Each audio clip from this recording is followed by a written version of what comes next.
the beginning of the unveiling. Before the interference, before the voices were silenced, there was a soul who came here with divine assignment. She was born marked, chosen, not by man but by source itself. This journey didn't begin with a business or a platform. It began with a soul contract, a calling etched across timelines, from lifetimes long buried to the digital battlegrounds of today. But the moment she began speaking truth with clarity, they noticed. Not everyone wears their darkness out in the open. Some hiding in plain sight, smiling, clapping, even pretending to help. But all the while they plot interference. The readings have revealed a pattern. Someone from within her old connections, someone cloaked in false light, began attacking her spiritual platform, her visibility, and her voice. This person, female, familiar, deceptive, began interfering through energy, tech manipulation, and illusion, blocking numbers, shadow banning messages, tampering with tools, trying to distort divine communication. But here's the part they didn't understand. She is spiritually sanctioned. This work is sealed in divine covenant. The ancestors are not asleep. The divine counsel is not idle. And when justice comes, it does not knock. It arrives with purpose. What they tried to stop was never powered by them in the first place. Every delay became documentation. Every attempt to block became further proof of spiritual crime. And the more they tried to shut her down, the more her power began activating. From past lives where she was silenced by force to this lifetime where her voice is her sword, this soul returned for resolution. This is not just a story, it is a reckoning. And you, the viewer, are not just watching, you are witnessing divine justice in motion. Part 2. Bloodlines, betrayals, and the spiritual war. Long before this woman touched a microphone or typed a word, the battle had already begun. This is not just modern day jealousy or sabotage. This is ancient. The readings made it clear. This is a bloodline war, one that predates this lifetime. The soul at the center of this story has been reincarnated across timelines, always with the mission to restore truth, elevate the people, and expose deception masked as love. But in each life, there were those who made secret oaths to darkness, who vowed to block that mission. In this life, they wear designer clothes and hold spiritual titles, but their essence is corrupt. One woman in particular, once close, once trusted, has emerged as the primary antagonist. She carries karmic resentment from a past life where the narrator's soul ascended, leaving her behind. This time she vowed to intercept that rise, to mimic her light, distort her path, and prevent her voice from reaching the collective.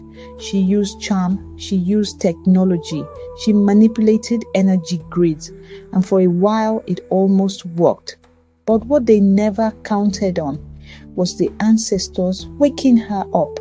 From the lineage of priestesses, warriors, and truth bearers, this woman's soul began remembering, piece by piece, vision by vision, reading by reading. The veils lifted, and what was once confusion turned into confirmation. Every hacked message, every sudden silence, every stolen download. These weren't accidents, they were tactics, and now they are evidence. This isn't just personal, it's prophetic. The divine never forgets its own. What they tried to kill in secret is now being resurrected in public. And the ancestors, they are not coming with warnings. They are coming with Part 3. The breaking of cycles and the rise of divine judgment. At some point, every story reaches the moment where silence breaks, shadows scatter, and truth demands its stage. This is that moment. The readings have all pointed to one thing: the interference ends now. Cycles of spiritual theft, manipulation, and energetic warfare passed down, hidden, masked as mentorship or friendship, are now being severed. And it's not by force, it's by alignment. The woman at the center of this story has aligned with a higher power than anything man can manufacture. The divine began to expose everything, quietly then loudly. What once showed up as confusion in technology became undeniable sabotage. What seemed like delay in business became an orchestrated effort to bury her voice. But the divine is not passive, karma is not late, and the judgment being issued now is generational. As she continued to walk in truth, read for the collective, speak what was not yet confirmed by the physical, the veil tore, and people began to see. Her words resonated like memory. Not prediction, remembrance. The readings exposed the false ones, the copycats, the infiltrators, the ones who were spiritually warned yet kept going. And now their time is up. They are being spiritually removed, contracts cancelled, alliances broken. Divine law has taken over. But justice is not only destruction, it's also restoration. The work they tried to destroy is now becoming legacy. The voice they tried to mute is now amplified across dimensions, and the woman they tried to erase is now walking in prophecy, fully remembered. This isn't revenge, it's return.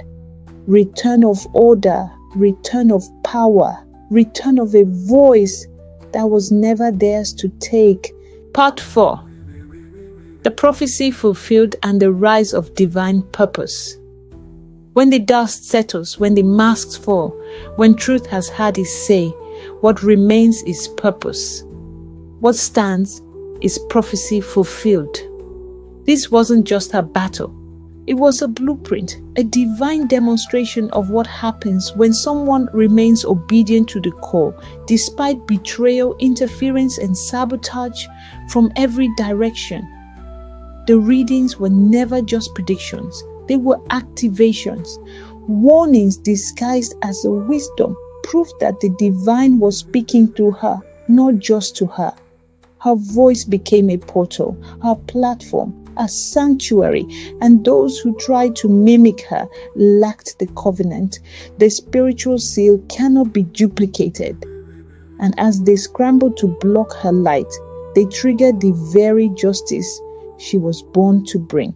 The interference has now become exposure, the attacks archived, the shadow work of others publicly revealed through divine timing. And for those watching, this is your call too. There is no more time to play small. You are being asked to awaken to your own purpose, to recognize the signs, to see where the spiritual war is touching your own life, and to choose alignment over fear, because the shift is here and it is irreversible. The woman at the center of this story did not just survive it, she transmuted it, turned sabotage into sovereignty, turned betrayal into blueprint, turned her spiritual inheritance into proof that the divine works with those who stand in truth, even when no one else stands beside them. The books are open now, the judgment has been rendered, and her legacy protected, preserved, rising. Let those with eyes see, let those with ears hear. The divine has spoken, and it will not be silenced.